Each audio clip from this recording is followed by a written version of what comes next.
Matthieu chapitre 6, Matthieu 6, à partir du verset 9, je vais lire verset 9 à 13.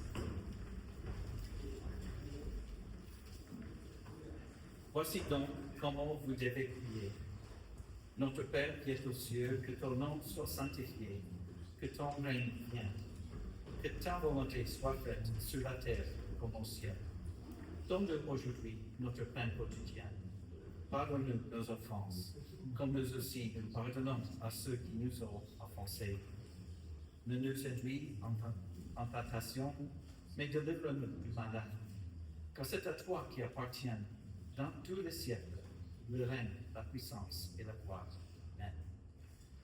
Notre Seigneur, merci pour ce temps ensemble, pour ce temps d'ouvrir ta parole et d'avoir nos cœurs orientés vers toi à travers cette étude dans la prière. Et Seigneur, nous voulons que ta volonté soit faite dans nos vies, mais aussi dans ce monde où nous entendons ici et là des guerres, difficultés qui arrivent dans les pays à cause de l'oppression, à cause de l'œuvre de Satan. Pensons à ce qui se passe en Haïti, avec les gens déplacés, avec les choses horribles qui se passent dans les rues, le gouvernement bouleversé. Prions pour les croyants qui sont au milieu de cela. Fortifie leur Seigneur, garde-leur, protège-leur, aide-leur d'être des bons témoignages au milieu de ce temps. On pense aussi à l'Ukraine, aussi à Russie, les croyants qui sont dans les deux pays, qui sont au milieu de cette guerre. Protège-leur, fortifie-leur, Seigneur.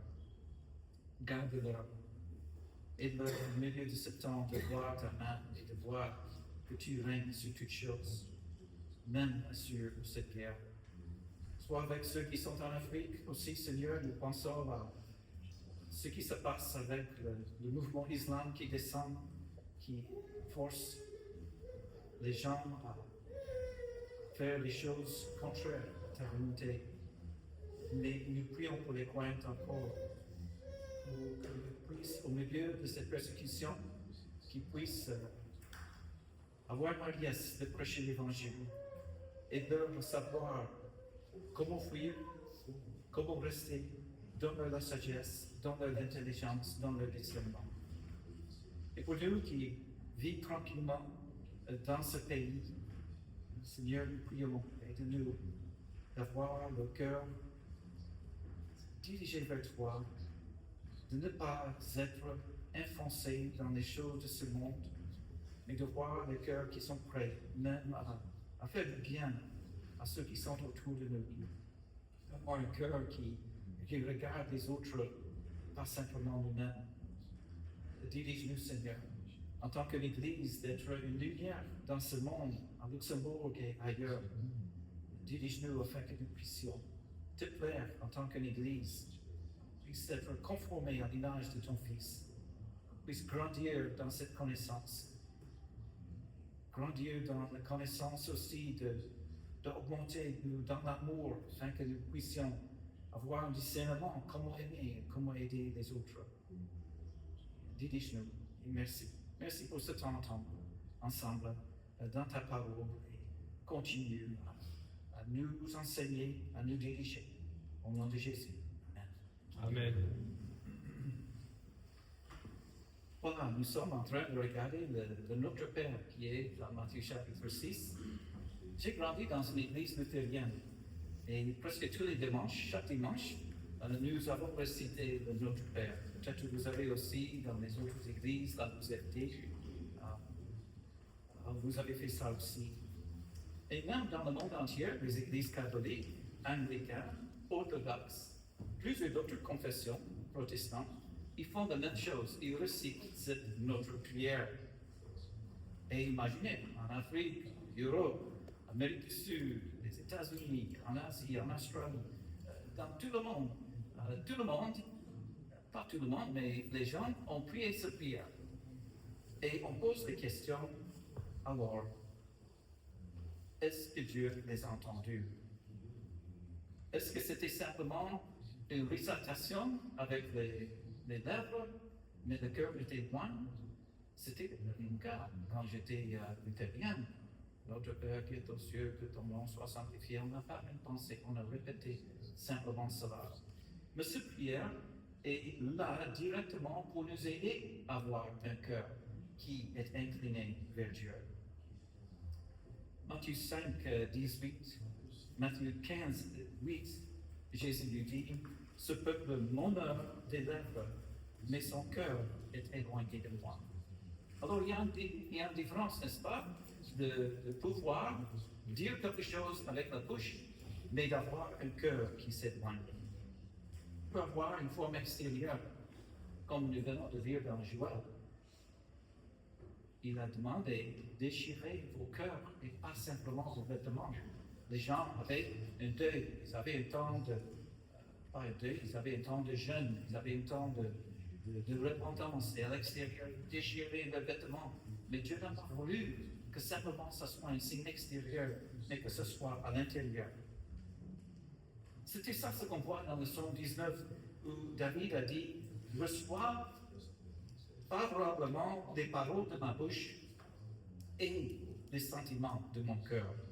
Ô Éternel, mon rocher et mon libérateur. Voyez, reçois favorablement les paroles de ma bouche et les sentiments de mon cœur. David était un homme qui cherchait Dieu avec tout son cœur. Nous voyons dans 1 Samuel 13 que David était un homme selon le cœur de Dieu.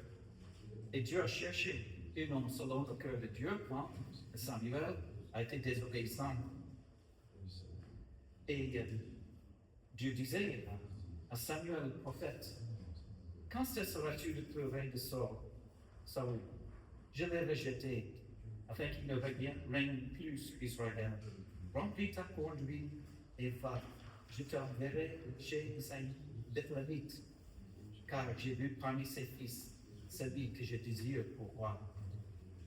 Et dans 1 Samuel 16, verset 7, l'Éternel dit à Samuel, et c'était quand il est arrivé à la famille, il regardait quand l'aîné qui était fort, grand, et Dieu lui disait, ne prends point garde à son apparence et à l'auteur de sa taille, car je vais le rejeter. L'Éternel ne considère pas ce que l'homme considère. L'homme regarde à ce qui frappe les yeux, mais l'Éternel regarde le cœur. Et voilà, Dieu a choisi David, son serviteur. Notre texte dit il l'a tiré des bergers. On voit David en train d'exprimer aussi dans Psaume 139 ceci. Éternel, tu me sondes, tu me connais. Tu sais quand je m'assis et quand je me lève. Tu pénètres loin ma pensée. Tu sais quand je marche et quand je me couche. Et tu pénètres, tu m'étoiles. Car la parole n'est pas sur ma langue ou déjà, ô Éternel. Tu la connais entièrement. C'est incroyable. Quand on prie, est-ce qu'on a besoin de crier à haute voix pour que Dieu nous entende? Notre Père qui est aux cieux, il est aux cieux. Est-ce qu'on doit prier fort? Est-ce qu'on doit multiplier les prières pour que Dieu nous entende? Ici, ce verset nous dit que Dieu sait même ce que je vais dire avant que je le dise. Ça indique que Dieu est tout près. Je ne peux pas entendre votre cœur, mais imaginez combien près on doit être capable d'entendre les pensées de son cœur. Et Dieu connaît nos cœurs. Dieu entend les désirs et les prières de nos cœurs. Et David a su cela. Et à la fin de Psaume 139, il a dit, sonde-moi, ô Dieu, et connais mon cœur. Éprouve-moi et connais mes pensées. Regarde si je suis sur une mauvaise voie et conduis-moi dans la voie de l'éternité. Voilà, nous allons regarder cette phrase simplement dans verset 10. Que ton règne vienne, que ta volonté soit faite. Que ton règne vienne, que ta volonté soit faite. À travers l'Ancien Testament, nous voyons le cœur qui était éloigné de Dieu et les résultats qui ont arrivé. Et Jérémie nous dit, le cœur est tortueux par-dessus de tout. Il est méchant, qui peut le connaître? Moi, l'Éternel, je prouve le cœur, je sonde les reins, pour rendre à chacun selon ses voies, selon le fruit de ses œuvres. Voilà, le Notre Père dans Matthieu 6 est un modèle à suivre, mais pas simplement pour murmurer, pour dire les choses de notre bouche, mais c'est pour nous orienter nos cœurs vers Dieu. Notre Père qui est aux cieux, notre Père, nous avons remarqué, ça parle d'une relation. Ça parle d'une relation que Dieu a établie avec nous. Il est aux cieux. Ça prépare nos cœurs pour la prière quand on prie. C'est cela. Si on prie cela avec tout notre cœur, que ton nom soit sanctifié. Nous avons remarqué que c'est encore un désir du cœur que le nom de Dieu soit reconnu comme tel. L'opposé de sanctifier le nom de Dieu, c'est de profaner le nom de Dieu. De ne pas connaître qui était Dieu à travers nos actions, à travers ce qui se passe. La prière que ton nom soit sanctifié, c'est une prière que le monde puisse connaître qui est véritablement Dieu et ce qu'il a fait, qui est son Fils, Jésus-Christ, et ce qu'il a fait, et ce qu'il fera dans l'avenir. Et cette phrase ici, que ton règne vienne, que ta volonté soit faite. Imaginez simplement appuyer cela avec tout votre cœur. Que ton règne vienne, que ta volonté soit faite. Encore, c'est une manière que Jésus a enseignée à travers ce modèle de nous orienter nos cœurs avec l'attitude qu'il fallait devant lui. Alors, que veut dire ce mot « vienne » que ton règne vienne. Ça indique que ce royaume de Dieu, ce règne de Dieu, oui, il est maintenant, mais il n'est pas encore. On a ces deux choses. Le fait que Dieu règne, il règne éternellement, mais ce n'est pas encore vrai dans le cœur de tout le monde. Peut-être une malentendu avant de continuer concernant le royaume. Il faut clarifier qu'est-ce qu'on va dire quand on parle du règne de Dieu et son royaume. Il faut penser que quand on parle du royaume de Dieu, on ne parle pas d'un endroit. On ne parle pas d'un endroit où on peut voir ce royaume de Dieu. Oui, dans l'avenir, il y aura cela. Mais pour le moment, quand on parle du royaume de Dieu, on voit quelque chose qui n'est pas de ce monde. Dans Jean, nous voyons Jésus en train de parler au leader qui a voulu le crucifier. Et on voit même Pilate en train de poser des questions pour savoir si c'était bien ou non de faire cela. Jésus lui a dit, mon royaume n'est pas de ce monde. Si mon royaume était de ce monde, mes serviteurs auraient combattu pour moi, afin que je ne sois pas livré aux Juifs. Mais maintenant, mon royaume n'est point ici-bas. Pilate lui dit, tu es donc roi. Jésus lui dit, tu le dis, je suis roi. Voici pourquoi je suis né, voici pourquoi je suis venu dans le monde, pour rendre témoignage à la vérité. Quiconque est de la vérité, écoute mon voix. Voilà, le règne de Dieu, le règne de Jésus-Christ n'était pas encore ici sur la terre. Les Juifs ont rejeté Jésus-Christ. Et avec une sorte d'ironie, on voit que Jésus-Christ crucifié sur le croix, avec le tableau qui est écrit, l'inscription qui est écrite, Jésus-Christ, le roi des Juifs. On l'a couronné avec des épines et on a même le fouetté en disant, divine, roi des Juifs. On voit plusieurs incidents, même quand il était sur le croix, que les gens étaient en train de railler. Si tu es le roi des Juifs, sors-toi. Et c'était une sorte d'ironie. Voici le roi des rois, le Seigneur des seigneurs. Mais les gens n'ont pas reconnu. Et c'est ça ce qu'on voit ici dans ce monde. Aujourd'hui, nous vivons dans un monde où Dieu est en train de régner. Il est en contrôle, il est souverain sur toutes choses. Mais des gens qui ne veulent pas être soumis à sa volonté. Des gens qui ici, c'est ma volonté, c'est mon règne. Voilà, le royaume de Dieu est quelque chose qui est spirituel. Dans Luc 17, verset 20, interrogé par les pharisiens pour savoir quand viendrait le royaume de Dieu, il répondit, le royaume de Dieu ne vient pas de telle sorte qu'on puisse l'observer. On ne dira pas, On ne dira pas, voici, il est ici ou il est là. Voyez, le royaume de Dieu est au-dedans de vous. En parlant du royaume, on parle d'un aspect futur, on va arriver là. Mais maintenant, c'est quelque chose à l'intérieur. Ce n'est pas dans un endroit, mais c'est là où il y a quelqu'un et quelques-uns qui ont été soumis à Jésus-Christ. Le royaume de Dieu existe dans le cœur. Le royaume de Dieu existe quand les gens sont en train de fléchir le genou devant Jésus-Christ. Comment entrer dans ce royaume? Alors, il faut une justice qui est plus grande que les pharisiens. Jésus a dit, je vous l'ai dit, si votre justice n'est pas supérieure à celle des scribes et des pharisiens, vous n'entrez point dans le royaume des cieux. Alors, il est en train de leur dire qu'il y a une manière d'entrer, mais ce n'est pas avec votre propre justice.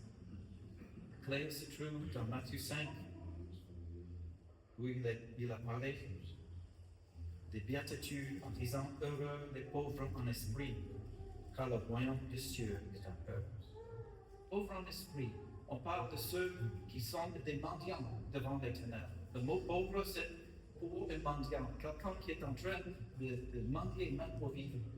Il y a pauvreté où les gens vivent des mains à bouche.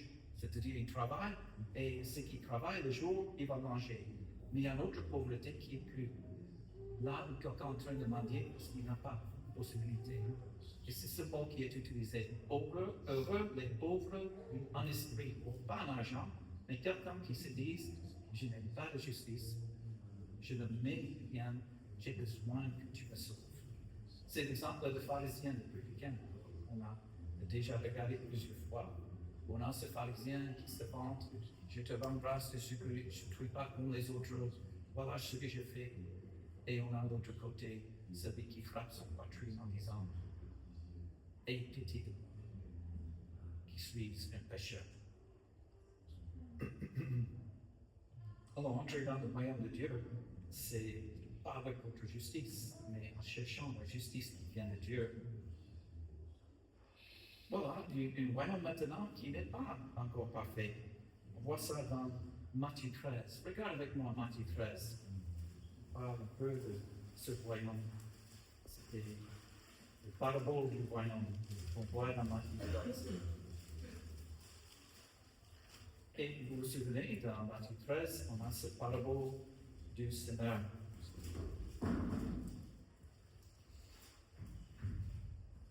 Et il dit, verset 4, le semeur sortit pour semer. Comme il semait, une partie de la semence tomba le long du chemin. Les oiseaux vinrent et le mangèrent. Une autre partie tomba dans des endroits pierreux, et elle n'avait pas beaucoup de terre. Elle leva aussitôt parce qu'elle ne trouva pas un sol profond. Mais quand le soleil parut, elle fut brûlée et sécha, faute des racines. Une autre partie tomba parmi les épines montèrent et les trouvèrent. Une autre partie tomba dans la bonne terre, elle donne du fruit. Un grain 100, une autre 60, une autre 30. Celui qui a les oreilles entendre. Voilà une image où semence à semer. Et Jésus explique cela à partir du verset 38. Regarde avec moi le verset. C'est pas le 38. C'est juste après. Il donne des explications sur les paraboles. 38. Ok. Mais ça, c'est le livret et le malin. Ça, c'est notre aspect qu'on voit, où on voit le livret qui était semé. Et ça, c'est le fils de malin qui arrive, mais à la fin, il y aura quelque chose qui va discerner ce qui était là. Mais juste avant, dans le verset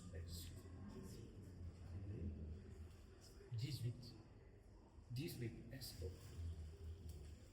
Voici donc, écoutez ce qui signifie la parole du Seigneur. Lorsque l'homme écoute la parole du royaume, voilà, la parole du royaume, et ne la comprend pas, le malin vient et enlève ce qui est semé dans son cœur. Voilà, on parle d'un royaume où il y a une possibilité pour un malin de venir et enlever. Et on parle de notre temps maintenant, où la parole peut être prêchée, mais il y a des choses qui arrivent. Qu'est-ce qui arrive? Le malin vient et enlève ce qui a été semé dans son cœur. Cet homme est celui qui a reçu la semence du long du chemin. Celui qui a reçu la semence dans des endroits heureux, c'est celui qui entend la parole, soit aussi avec joie, mais n'a pas le récit en lui-même. Qu'est-ce qui arrive? Il croit pour un temps, mais dès qu'il se vient une tribulation, une persécution à cause de sa parole, il y trouve une occasion de chute. Voilà la possibilité dans un royaume, quelqu'un qui, à travers les persécutions, il chute au lieu de continuer. Et on voit un autre exemple, verset 22, celui qui a reçu la semence parmi les épines.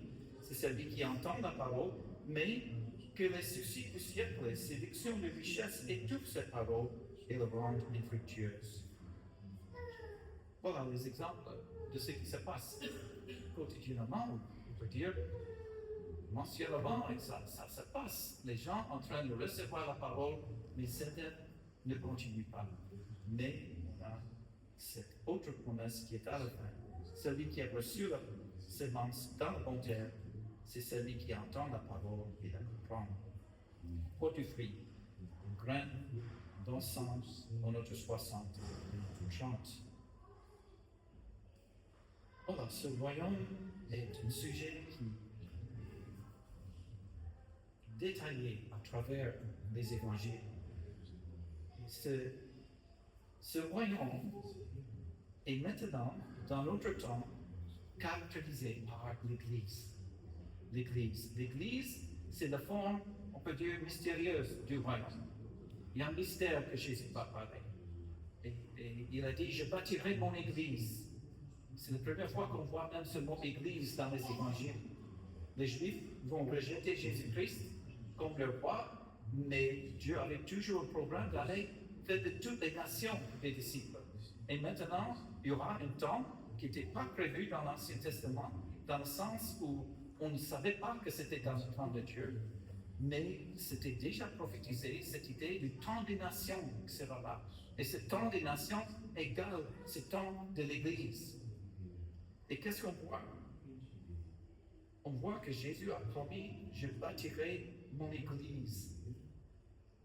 Et nous voyons un temps où la parole est prêchée. Et Jésus ajoute à son Église ceux qui sont sauvés.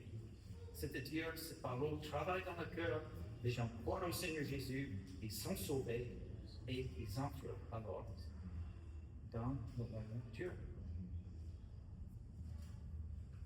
Voilà, tout cela pour nous aider à comprendre qu'est-ce qu'on est en train de prier quand on prie que ton règne vienne.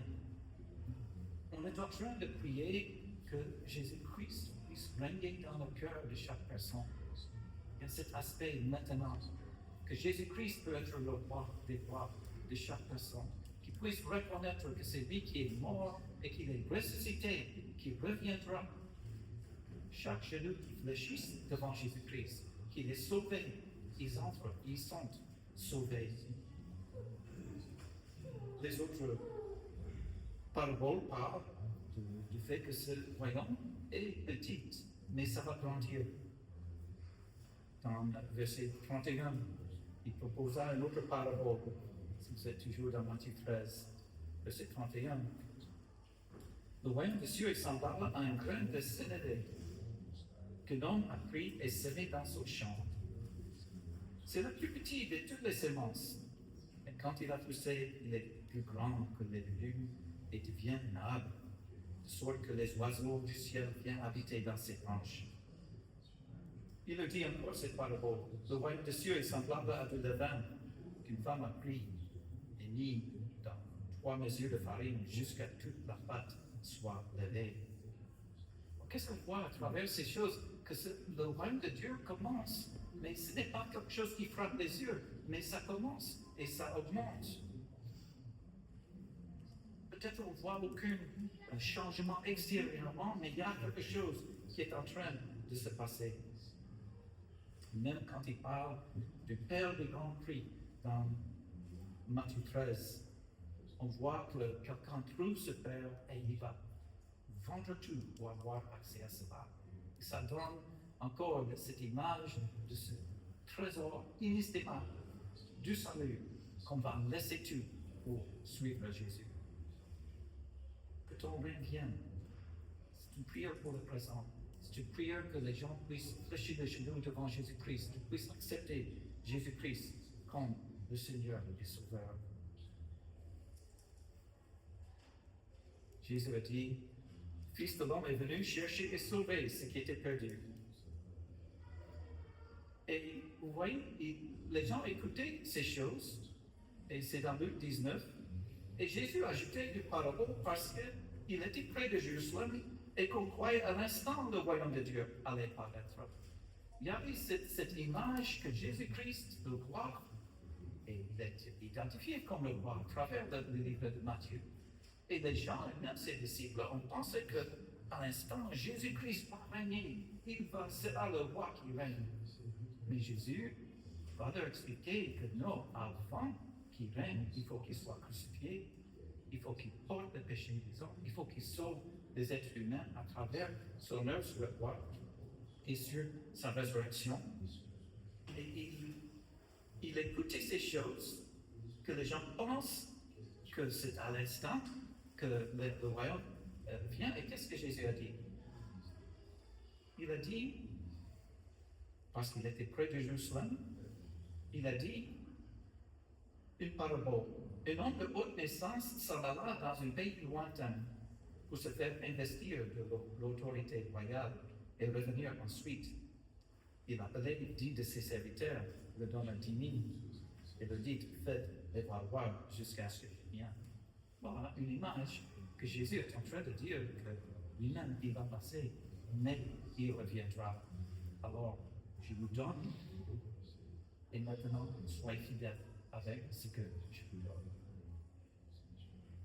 Peut-être le texte qui englobe tout ce aspect du royaume de Dieu, présent et futur, se trouve dans 1 Corinthiens 15. Et j'aimerais qu'on regarde ça aussi. Je crois que ceci peut nous aider à comprendre mieux concernant le règne de Dieu. 1 Corinthiens 15. C'est le chapitre sur la résurrection de Jésus-Christ. Toutes les implications qui arrivent à cause de cette résurrection. 1 Corinthiens 15, verset 19. Paul nous dit, si c'est dans cette vie seulement que nous espérons en Christ, nous sommes les plus malheureux de tous les hommes. Mais maintenant, Christ est ressuscité des morts. Il est les prémices de ceux qui sont morts. Prémices, c'était offrande qu'on donne en indiquant qu'il y a d'autres choses qui arrivent après. Car puisque la mort est venue par un homme, c'est aussi par un homme qu'est venue la résurrection des morts. Et comme tous meurent en Adam, de même aussi tous revivront en Christ. Nous sommes tous des pécheurs, nous sommes nés des pécheurs à cause d'Adam, mais maintenant, de même que tous sont pécheurs, il y a une possibilité pour tous d'être sauvés à travers Jésus-Christ. Verset 23. Mais chacun en son rang. C'est-à-dire que maintenant, il y a certaines choses qui arrivent, mais il y a un rang, il y a un ordre qui arrive. Christ, comme prémisse, puis ceux qui appartiennent à Christ lors de son avènement. On parle d'un autre incident où nous serons ressuscités quand Jésus-Christ reviendra dans les airs. Ensuite viendra la fin quand il remettra le royaume à celui qui est Dieu et Père, après avoir réduit à l'impuissance toute domination, toute autorité et toute puissance. Et ici, on parle vers la fin de l'âge, quand Satan sera lâché. Et après le temps de millénium est déjà terminé, on voit que toute puissance sera réduite à l'impuissance. Tout ennemi. Il faut qu'il règne jusqu'à ce qu'il ait mis tous ses ennemis sous ses pieds. Verset 26, le dernier ennemi qui sera réduit à l'impuissance, c'est la mort. Dieu, en effet, a tout mis sous ses pieds. c'est-à-dire sous les pieds de Jésus. Et ça continue. Verset 28. Et lorsque toutes choses lui auront été soumises, c'était au Fils, alors le Fils lui-même sera soumis à celui qui a soumis toutes choses, avec que Dieu soit tout en tous. Voilà la grande ligne de tout ce qui se passera. Enfin, toute genou fléchira devant Jésus-Christ, toutes choses seront soumises à Dieu le Père. Voilà le plan de Dieu, que ton règne vienne. Une prière que Dieu règne sur toutes choses, les dominations, les autorités, que Dieu règne sur le cœur de chaque être, chaque personne qui est ici sur la terre.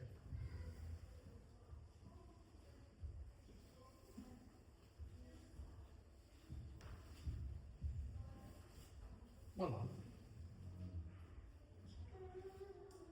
Qu'est-ce qu'on prie? Comment est-ce qu'on prie?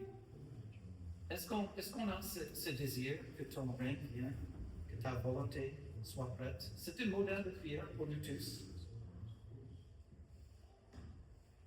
C'est un modèle qui devrait diriger nos cœurs dans cette direction. Et je me demande, as-tu déjà demandé à Dieu, je sais ce que je veux, mais montre-moi, Seigneur, ce que tu veux. Je sais que j'aimerais être vraiment guéri de cette maladie. Seigneur, mais que ta volonté soit faite. Seigneur, j'aimerais avoir ce poste, mais Seigneur, que ta volonté soit faite. Vous voyez, que ton règne vienne, que ta volonté soit faite, ça vient en paix. On peut prier que Dieu règne, mais il faut qu'il règne aussi dans nos propres cœurs. Que ta volonté soit faite. Pas que ma volonté soit faite. Il faut que nos désirs coïncident exactement avec ce que Dieu veut. Et c'est là que nous pouvons être juste encouragés que Dieu a une parfaite volonté pour nous tous. Et c'est important pour nous tous de connaître la volonté de Dieu, pas simplement dans les grandes décisions qu'on fait, mais dans chaque décision. Parce que les petites décisions deviennent la vie. C'est ce que je vais décider aujourd'hui dans les petites choses qui déterminent aussi mon avenir. J'ai trouvé David, fils d'Ésaïe, homme selon mon cœur, qui accomplira toutes mes volontés. Il accomplira toutes mes volontés. Toutes mes volontés, c'est-à-dire tu as une volonté concernant ta maison, le travail, l'école, les relations, la famille, les finances. Que ta volonté soit faite. Dieu cherche ceux qui vont faire sa volonté en toutes choses. Et ce désir de faire cela est essentiel pour chaque personne. Combien de temps on prie que ta volonté soit faite, mais on dit que vraiment que ma volonté soit faite. Je me souviens, je jouais beaucoup au foot, même en tant que chrétien. Il y avait un moment dans le match, je priais, Seigneur, et moi marquer ce but. C'est pour moi. Je peux dire cela. Que ton nom soit glorifié si je peux marquer ce but. C'est ce qu'on fait souvent. On a une volonté, mais enfin, c'était pas la volonté de Dieu. Oui, Dieu veut qu'on marque. Et si on marque, on va voir Dieu. C'est qu'ils font ça, mais est-ce la volonté de Dieu? Peut-être c'est la volonté de Dieu que quand on essaie de tirer, je tombe devant tout le monde et je suis humilié. C'est ce qui arrive aussi.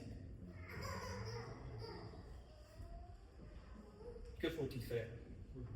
C'est là où Jacques peut nous aider aussi, puisqu'il y a d'autres textes. On va lire Jacques, chapitre 4. Ce sujet du royaume et le règne de Dieu est immense dans les Écritures. J'avais vraiment un lutte à savoir ce qu'il faut partager aujourd'hui et ce qu'il ne faut pas. C'est toujours le lutte de quelqu'un qui présente le travail de Dieu. On a toujours trop de choses à dire. Mais Jacques 4 est un texte très important. Bon, c'est déjà dit. À vous maintenant qui dit, aujourd'hui ou demain, nous irons dans telle ville. Nous y passerons une année, nous trafiquerons et nous gagnerons. Wow. Vous pouvez imaginer cela. Vous êtes votre partenaire de business et voilà ce qu'on va faire cette année. On va faire ceci, on va gagner beaucoup. Mais la réponse qui vient, mais vous qui ne savez pas ce qui arrivera demain, car c'est ce qui c'est votre vie. Vous êtes une vapeur qui est parfaite pour un peu de temps et qui ensuite disparaît. Vous devrez dire au contraire, si Dieu le veut, nous vivrons. Et nous ferons ceci ou cela. Mais maintenant, vous vous glorifiez de vos pensées orgueilleuses.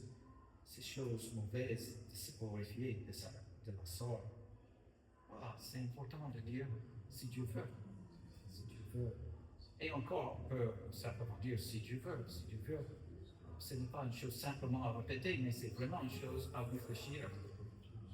Parce qu'on ne sait pas ce qui arrivera demain. Romains 12. Ne vous conformez pas au siècle présent, mais soyez transformés par le renouvellement de l'intelligence, afin que vous discerniez quelle est la volonté de Dieu. Et qu'est-ce qui caractérise cette volonté de Dieu? Ce qui est bon, agréable et parfait.